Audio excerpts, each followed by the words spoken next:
Hey, thanks for joining me. So tonight I'm going to do an experiment. I've got the fully functional transmit side of a Norcal 40A, and the question was, do the J112 FETs that came along with some of the kits work as well as the 2N5486, which is a real RF high-frequency JFET?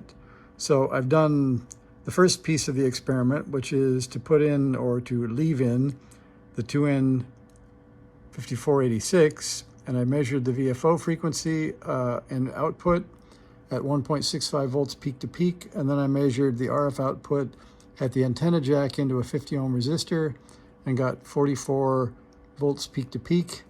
Then I pulled out the 2N5486 with the solder sucker and put in the J112, and the caveat is this is a J112 that I tried in the other Norcal 40A. If you remember back to many episodes, that would be this one here, the red one. And this has a completely functioning receiver and a really low output, and in fact no final output transmit voltage yet. So I'm going to go back and debug that one day soon. But until then, I'm going to do a few experiments, and here's what we're doing. There's the VFO circuit, and here's the JFET that we're changing. And you can see they call for a J309. We know those work. And we know that the MPF 102 worked in the original Norcal 40. And now I know that the 2N5486 works fine. I'm about to go try the J112. So that's the next measurement. I did swap the FET, and I haven't measured that yet. So I think you can see, I can give you a little tilt back here to see the scope. And we'll grab the probe. And the junction, according to the experiment here, is at the junction of R23 and C7. These ground lugs make an okay ground.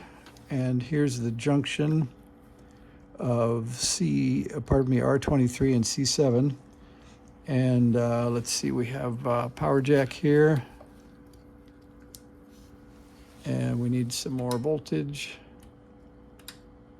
So that the good sign is it's oscillating, so it passes the first test.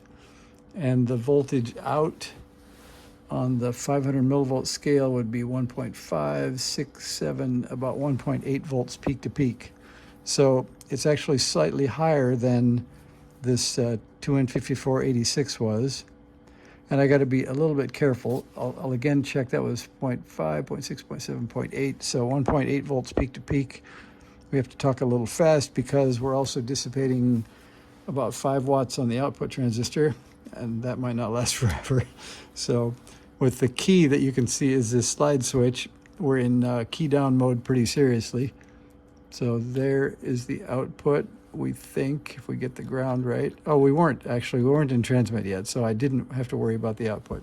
So we'll put the key into the key down position, turn up a lot, because I think we expect, here we go. So there's 10 volts peak to, 10 volts per division, and we'll move up to there. So 10, 20, 30, 40, about 44 in the fuzz there. So that didn't change at all. So 44 volts peak to peak. So success for Norcal 40A experiment number 1. A J112 works fine in the VFO circuit. It gives just a tiny bit more output than the 5486 I had, and the final output of the transmit chain was unchanged. And if we do take that final voltage of 44 volts peak to peak, if we square that and divide it by 400, I believe it came out about 4.8 watts. So this is about what a Norcal 40A should do. So that's the end of experiment number 1. I will also go next and take another J112 FET and put it in here for the buffer, which is currently also a 2N5486, so that I can tell if a J112 works equally well there. So we'll measure, in addition to what we're doing, we'll measure the output on R11 and on R14 just to see what we have for output with the 112 for experiment number 2. So thanks for watching experiment number 1. See ya.